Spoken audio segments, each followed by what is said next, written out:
Hello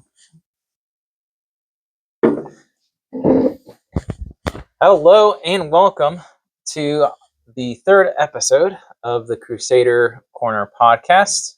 I'm your host, Connor O'Donnell, principal of Tyburn Academy, and today I'm joined by our history and theology teacher, Mr. John Fortino. So,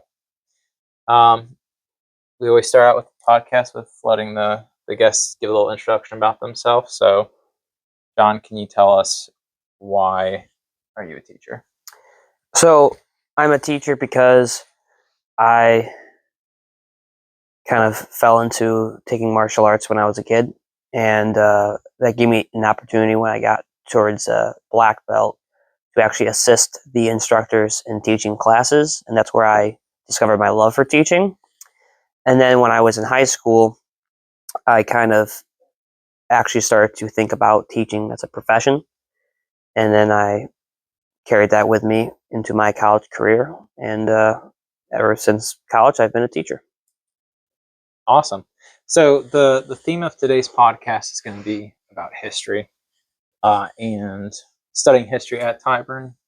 So what for the students who come to Tyburn and they take our history classes, what makes studying history at Tyburn different than, say, studying it at any other school? So studying history at Tyburn is about facing the past, but in a context which you really won't get anywhere else, which is in the light of the incarnation. So as a Catholic school, we obviously hold to the one holy Catholic apostolic faith, and that means that all of history is pretty much centered around this singular moment in time where God becomes man. And so we're looking at history from a perspective of how does this relate to what Christ did 2,000 years ago and everything he said in the Gospels, and how does this relate to the church, which has continued his mission since that point where he ascended into heaven, and continue on with the work of the good news. Okay, cool. Could you give us an example? So you said everything is, it's in light of the incarnation as that pivotal moment in human history. So can you give me an example of like an application of that? So how you're teaching Global 10, which is modern history. How does that vision of the incarnation permeating human history then impact, say, what you're studying in any of the topics in Global 10? Right.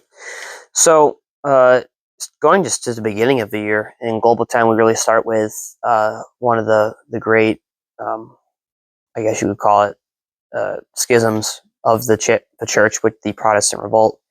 And we're going into the Enlightenment from there. And the Enlightenment is so interesting because it's really, in a way, the bedrock to modern Western thought, especially American thought. And we tend to think of American history, especially in that light of things like social contract, natural rights.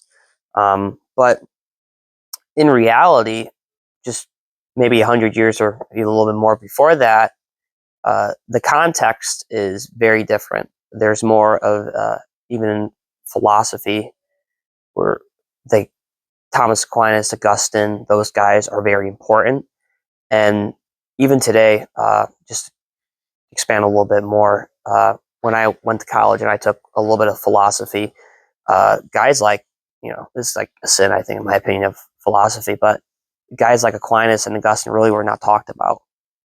And that could be just weakness of that philosophy program. But the idea of like, these guys are, whether or not you're Christian or Catholic, they are so influential in Western thought.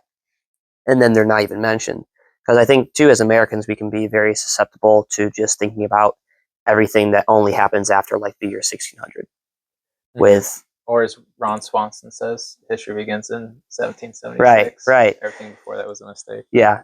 So like the idea of like, we kind of we don't deal with a full picture when we're looking at things like the French Revolution and how something like that actually that's a really major shift in Europe and a very big conflict because it totally upends everything that came before it.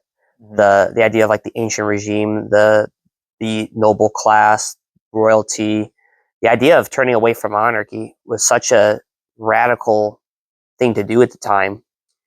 And it's not like democracy hadn't been tried before. The Greeks had practiced it, but the way in which it became in the Western world, especially in France and in America too, if you want to call it democracy, what we had first couple hundred years, um, very different from what everyone was used to. And I think we tend to get lost on the fact that it's like, oh no, this is very new, and we need to keep in mind that the reason why it's such a violent process, things like the French Revolution, is because of how foreign it actually is, um, and how even that movement away from the church towards the Enlightenment uh, philosophies actually falls headfirst into communism.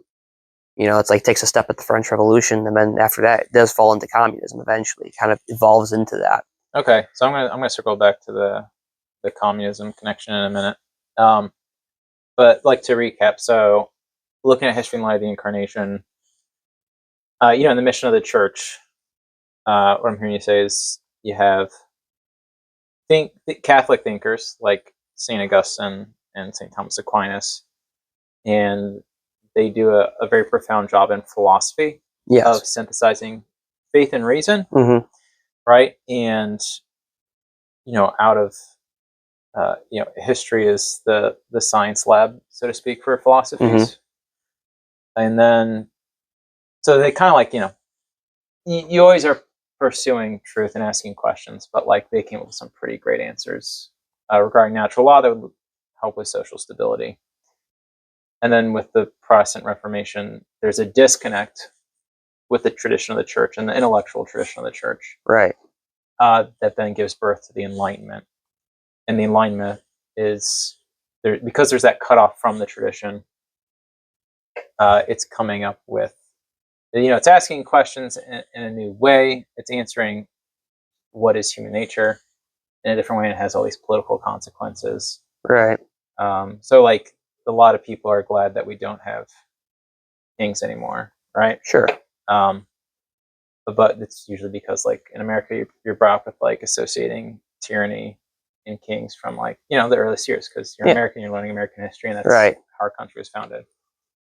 Um, so, but then it's like it takes that level of maturity. Like, wait, monarchies aren't some intrinsically evil form of government, Right. Okay. Yeah. Right. So being able to reflect on the Enlightenment for what it is, Yeah. not as the end all be Yeah. all. And even in that concept of human nature, if you think of like the point of time is for Christ to enter into it, and what's Christ's role in history? Well, he's the redeemer of the human race. And so therefore the human race is in need of redemption. And that calls all the way back to the first sin of Adam and Eve. And so we understand what human nature is from that concept of Christ came to redeem us. We know we are fallen because of this sin which took place. We saw in Genesis, and Genesis and the Old Testament does lay out rather clear the consequences of that with all and the great understanding of the Old Testament really can come down to it's not a book of like this is all the things that happened before Christ and it was good. Like it's a book of like these are all things that happened before Christ and it was very ugly. Yeah. And so, like, I think that's interesting because one of the topics that I want to get to, which would eventually circle to, you mentioned communism, is when you have history, you look at history outside the lens of faith, it's very bleak. Yeah. Because human nature is fallen. And then tying this back to the Enlightenment thinkers, they were all over the place and where they saw human nature. Right. So like Rousseau, he thought that human nature was good and it was society that corrupted him. Right, and you get that. That's definitely out there in the zeitgeist of political thought that everyone's innocent. It's the society that oppresses. Right. Very Rousseauian. Like and then Scorsese Joker movie. We live in a society. It's like the big joke with that. Yeah. No pun intended with that. Oh, right. Keep going. I The gotta jokes stop. of the Joker movie. Yeah. Great job, John. So yeah, So the way you answer what is man, right? Is he fundamentally good? Is he fundamentally evil? Is society there to correct his evil tendencies? What is the source of his evil tendencies? Because if man's evil and you're outside the context of God and redemption, then the way that you look at the events of history is incredibly depressing. Mm-hmm. Yeah. You're going to end up in being nihilistic, right? Yeah.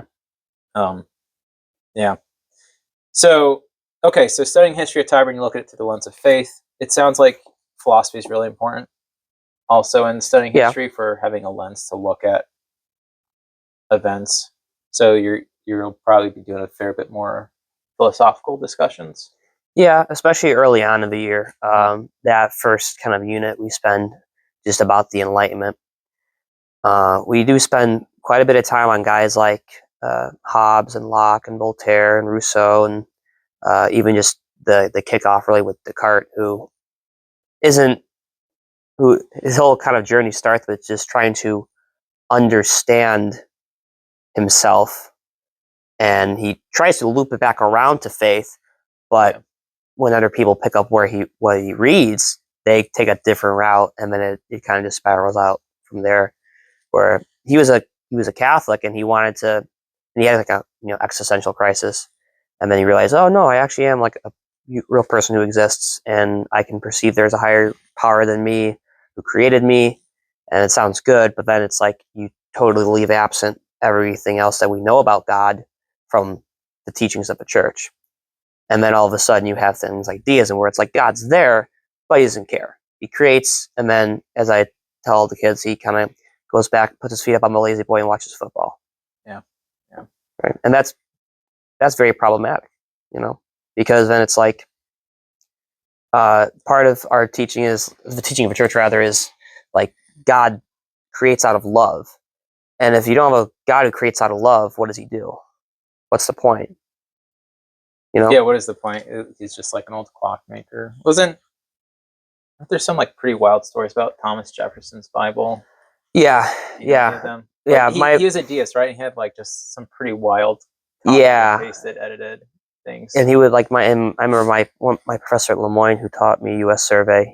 He told me, he's like, yeah, Jefferson's Bible would be like like parts would be taken out, moved around, scribble notes, and I'm like, okay, yeah. And that kind of like that way of approaching scripture, right? It's a very Enlightenment way of approaching it, where you reject the tradition. Yeah. And you think that you might have a better job at understanding a text written thousands of years ago than the people who were alive during its composition, and maybe in a better cultural position to understand the references and intent. Right, and that's even, I think that's, you can go back even just a little bit further back with guys like Zwingli during the Reformation, where I think he read the Church Fathers, and then his conclusion, I think it's Zwingli, he's like, the only thing we can properly conclude is that they were all wrong, and it's all forgery. Okay. All right. So studying history of Tyburn, you get a lot of philosophy, you get theology part of it. Now, I want to circle back to what you said about the Enlightenment and communism. Mm-hmm. Can you connect those dots and explain what you mean by that? Sure. So, the Enlightenment gives way to this idea of trying to evaluate human nature in a way that's completely absent of religion, and that's really the efforts of guys like Voltaire and Rousseau, where we're trying to come to these conclusions without taking into account, what the church, which is at that point 1700-year institution, has already said. And they're like, yeah, well, and you have Aquinas, who the only thing he did was breathe and write, and pray. So he has a plethora of stuff you can look into and read and critique if you want, but they kind of like, I don't want to deal with that. I want to do my own thing, and it leads to this point where guys like Voltaire. I mean, Voltaire hated the Catholic Church, and him and Rousseau were very foundational to the major players of the French Revolution. And what you see in the French Revolution is this idea, or concept of liberalism, of like, true freedom. It's not rooted in anything other than freedom. Mm-hmm. Yeah, Yeah, like they basically say, you should have the right to your own political beliefs, religious beliefs, um, all these things, which sound nice to us as Americans. just about to ask, do you disagree that people have those fundamental rights? Um, oh boy, let me finish what I was saying. Maybe I'll unpack it later. But Okay. uh, it's like as the church believes liberty comes from God, Mhm. and liberty is there so that you have the freedom to know, love, and serve Him. It's Mhm. not the freedom to live your life in any way that you please. And because God is essentially in the, I guess you could say, in the hearts of those the French revolutionaries is killed, um, they they become their own sort of God to themselves, and the revolution becomes their religion. And even the clergy of France kind of turned, a lot of them turned their back on the church. Where uh, oh, what's his name? I think it's Mallory. I could be wrong on that. Um, he was a bishop, and he's the one who, like, he infamously goes to the quote unquote ultra revolution in the middle of Paris, and he's wearing like the red, white, and blue like cincture over his vestments, and he Oh, wow. offers the like this. I think he offers mass, which is like very sacrilegious in the context. Um, and he was, or Like a Talleyrand, his name. Catholic mass, Yeah, or I it think, is a Catholic mass, or maybe it was something or else. some mockery of it. But yeah, Okay. Talleyrand was actually his name. Was Talleyrand. Mallory Okay. was. I'm thinking of the guy who wrote, I think, Arthurian mythology. But Talleyrand was his name, and he's actually, funny enough, the connection. He's the French diplomat who tries to bribe the Americans during the XYZ affair. Mhm. Same guy. Just very interesting. But like you see, even like the members of the church who are supposed to hold the line are getting in bed with the revolution, so to speak. And from there, you have this development of the revolution is the religion, and this whole idea of like you have the freedom to do as you please, to worship or practice whatever beliefs you want. It's fine, but then if it starts to get in the way of the revolution, now you're an enemy. Yeah. And we see that with like the Vendée revolt, where the simple peasant farmers in the Vendée region of France are like, yeah, we just don't believe in this, and they really only want to have the ability to just practice their religion. Yeah. But then the French government, the revolutionary government, tries to impose on them, and that leads to the revolt, which is this back and forth armed conflict with the government, and that sort of idealization of the members of the revolution and everything like Robespierre, Reign of Terror, it just devolves into this violent mess. So out of the Enlightenment, you get the first, um, you could almost say, like, elevation of politics, the status of religion, Yeah, right? yeah, Replace the state, right. And you, replacing the concept of God. yeah, and the idea of even just uh, like the principles that we see in things like the communist revolution in 1917 in Russia, the principles are universal with the French Revolution, where it's the the poor, the oppressed rise up against the ruling class, and then what ends up happening is they get their power, but then it just keeps going. It's not just we're going to change society, make it better, and then everything's going to be fine. There's this continuous conflict. The revolution, as someone says this, I don't know who is attributed to this quote, but the revolution always eats its own. You know? Well, you just brought up the Vendée, right? Yeah. It was like, so it was class warfare in France, and the class that the revolution is supposed to protect, when they opt out, Right. they then become its victims. Exactly. And that repeats itself, in the history of communist Russia. Yeah. And even like Robespierre during the Reign of Terror, who is really an unelected dictator, who, with his influence, sways the Committee of Public Safety to, this guy is a counter-revolutionary, this guy's a counter-revolutionary. And a lot of the guys he's going after at the end of the day are really just his own political enemies. And then it all turns back on him when he has no water to hold the boat, so to speak. Yeah. And then, Yeah. So I one of my reflections on having taught history for a few years was, and looking at a lot of the secular history textbooks, is when you look at history in a secular light, and it's under the guise of social studies, I think you're almost pre-programming people, so to speak, to turn out as communists, because when you look at history as a social science, so it's not the stories, it's not the moral lessons of like the heroes and villains and looking at, you know, through lens of a philosophical lens, but you're breaking down the economics, the government, the people, the conflict, who oppressed who, and then you move on to the next society. Right. And so you look at that in the complete absence of human dignity, how it comes from God, human nature has fallen, the story of the fall and redemption.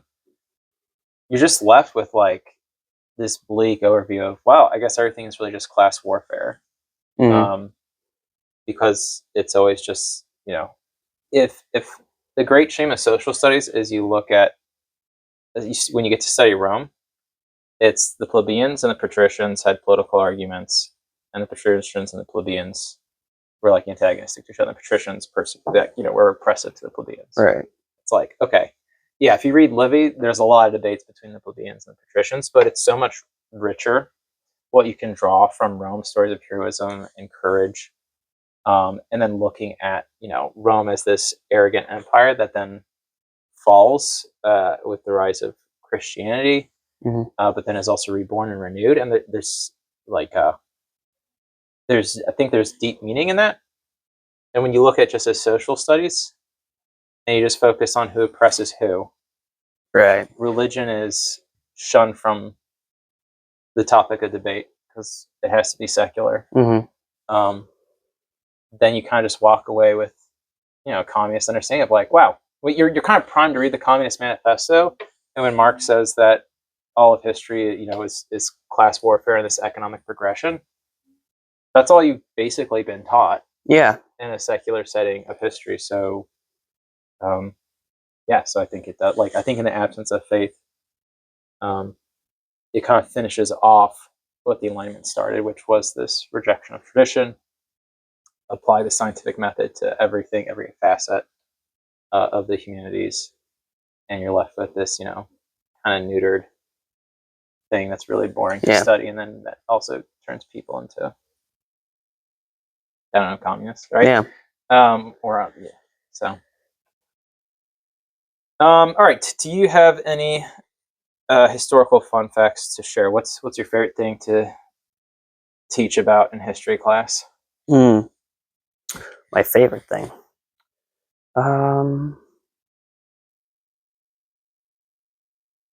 See, which subject should I pick here? I'll go with the route of U.S. history. When it comes to U.S. history, my favorite thing to actually talk about is the very early beginnings with early settlers and exploration. And I say that because it lays out a very interesting time where we can see the evolution economically into capitalism.